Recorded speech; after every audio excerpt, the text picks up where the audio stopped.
This Wednesday, it is the Hometown Morning Show with Tori and Kyle. In studio guest, it is our very own Cardon Ellis from Unipest. Good morning. Good morning. You look good there. You got your Unipest shirt on. You have a little pen in the pocket, a little nerd action there going. Yeah, we're a little bit nerdy. We have to know a lot of stuff to be an exterminator. You know what? You know so much. It's ridiculous.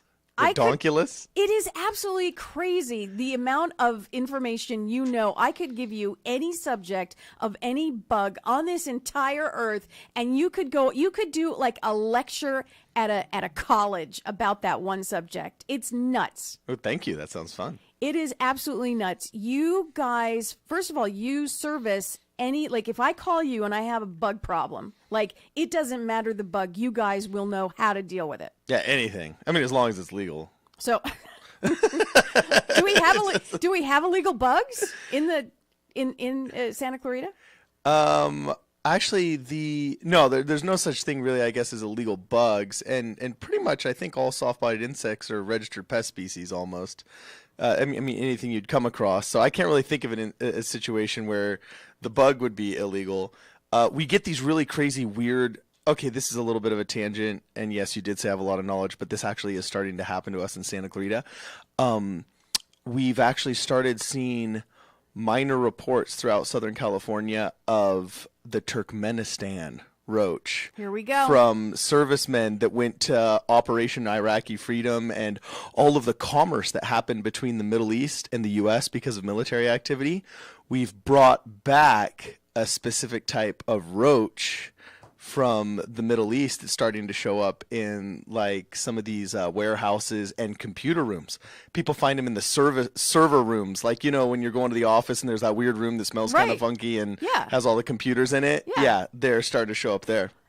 How did we do that? How did we do that? Dude, I don't know. Maybe some guy would just, coming home on leave. He's like, I'm going to go visit mom and dad. Awesome. And he thought he was going to bring home a box full of some awesome fruit or something. And he also brought back a Turkmenistan roach. It's called a Turkmenistan roach. Yeah, gosh, I wish I would have known I was going to end up talking about this, because I can't remember if that's exactly the scientific name or not, but yeah, we've got a new type of roach that's starting to show up when we have to go do roach jobs. That's not the usual German cockroach or the usual American or Oriental cockroach. Mm-hmm.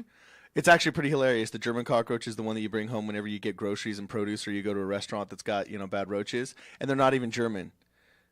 The French scientist back in the 1920s was really angry at the Germans from World War I. So when he was naming the cockroaches, he hated this roach because it showed up in his favorite French restaurant.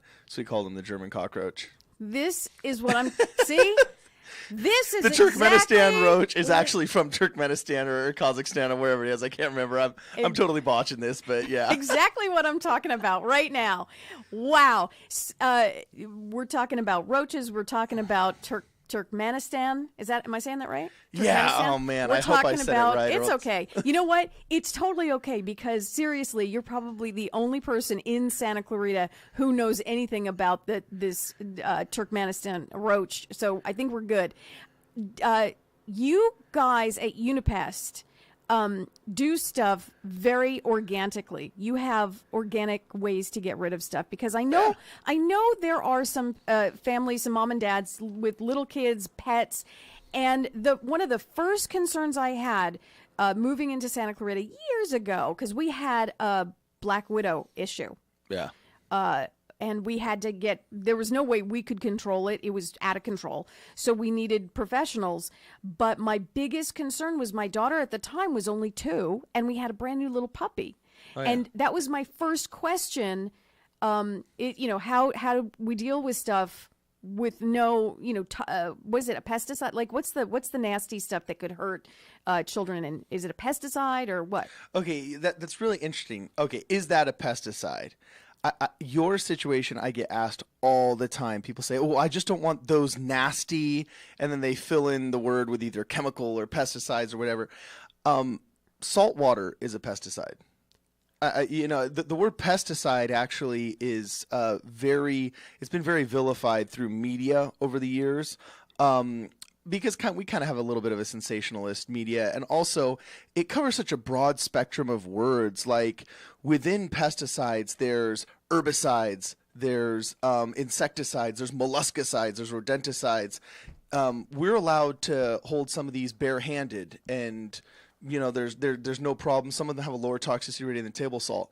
And then there's other ones, like there's herbicides out there that you can't use unless you're wearing like a full body suit in a farm field 500 feet away from people, right? So when people want to generally go organic, in quotes, or they want a green or an eco-friendly solution, generally what they're referencing, at least in kind of like the pesticide world, is a class of products that are called FIFA 25 exempt, which is the boring term for we're not allowed to use the word safe, but like so tested to not ever be able to cause a problem that they don't even have to have a label. We don't have to wear gloves for them, and they're generally the essential oils that we use. A lot of the quote organic end quote products that are marketed out there as such are or at least understood as such are like peppermint oil, geranium oil, a lot of these kind of cool essential oils that actually are pretty effective against bugs. And also humans have learned to synthesize such cool products. Like chemical technology has advanced so far. This isn't Rachel Carson writing The Silent Spring in the 60s, We're talking about nowadays, for example, there's a termiticide called Ultraset, which is amazing. Humans have figured out that termites in their brain synapse have a chemical that is just like our brain synapse, and the way our brain communicates with our muscles is actually a very quick chemical reaction. Termites have the same quick chemical reaction, and they've been able to synthesize the chemical that tells the termite to open its mouth. And so when you dilute this in water and you apply it to the soil where people have subterranean termites starting to eat the wood of their house, the termites end up opening their mouth and not able to close it. So they die of starvation within a couple of days. So we've been able to figure out how you don't have to use a more powerful chemical to necessarily kill the termite when you can fool its physiology into not being able to feed itself, and it dies of natural starvation causes. And all these products have a lower toxicity rating than table salt. I mean, we're literally talking about table salt here. Okay, but in all fairness, the word pest is in pesticides, and that's not, pest is, pest. It has a negative connotation, in all fairness. I mean, we're not going at it, right? Yeah, so that's why we kind of euphemize it now when you just say products, treatments, things like that. Cardon, I just want to be right. That's all I want. Unipest, talk to me about a website. Talk to me about a phone number. How can we get in touch with you? Because I know right now, there is somebody in their car, one of our listeners, driving around saying, I gotta call Cardon because I've got this problem. Give me a phone number. Give me a website. The best way to reach us, I'd say, just call me or my dad. Fortunately, we're not so big that we're not the ones that answer the phone. Me, Dad, or Amanda. You can always reach us. 661. It's super easy to remember. 661-BUG 7575. That's 661-284-7575. Or you can just peruse our website at unipest.com. Either way. Unipest.com. I'm not kidding around here when I say this guy knows everything. If you need a bug guy, I got your guy. He's right here. I've never heard so much information. This guy knows what to do. He can help. Quite honestly, I'm thinking too much. But you know what? It's never enough, because when you have a bug, I don't know if you've personally ever had a bug or a problem in your house.